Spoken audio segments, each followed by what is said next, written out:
பெரும் அதிர்வலைகளை ஏற்படுத்தியிருக்கக்கூடிய பகுஜன் சமாஜ் கட்சியின் தமிழ்நாடு மாநில தலைவர் ஆம்ஸ்ட்ராங்கின் படுகொலை சம்பவத்தை தொடர்ந்து அவரது உடலானது சென்னை பெரம்பூரில் உள்ள பந்தர்காடு பள்ளியில் அவரது உடலானது பொதுமக்களின் அஞ்சலிக்காக வைக்கப்பட்டிருக்கிறது. தொடர்ந்து அங்கு போலீசாரும் பாதுகாப்பு பணிக்காக குவிக்கப்பட்டிருக்கக்கூடிய காட்சிகளை நம்மால் திரையில் பார்க்க முடிகிறது.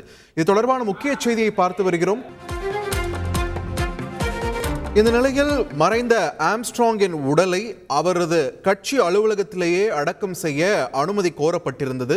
இதற்கு முறையான பதில் கிடைக்காத ஒரு நிலையில் இது சம்பந்தமான ஒரு வழக்கும் தாக்கல் செய்யப்பட்டிருந்தது. சென்னை உயர்நீதிமன்றத்தில் இது தொடர்பான வழக்கு இன்னும் சற்று நேரத்தில் நீதிபதி பவானி சுப்பராயன் அமர்வு முன் அவசர வழக்காக விசாரணைக்கு எடுத்துக் கொள்ளப்பட இருக்கிறது. ஆம்ஸ்ட்ராங்கின் உடல் பெரம்பூரில் இருக்கக்கூடிய அவருடைய கட்சி அலுவலகத்திலேயே அடக்கம் செய்யப்படுமா என்பது தொடர்பான இந்த வழக்கின் விசாரணை இன்னும் சற்று நேரத்தில் தொடங்க இருக்கிறது.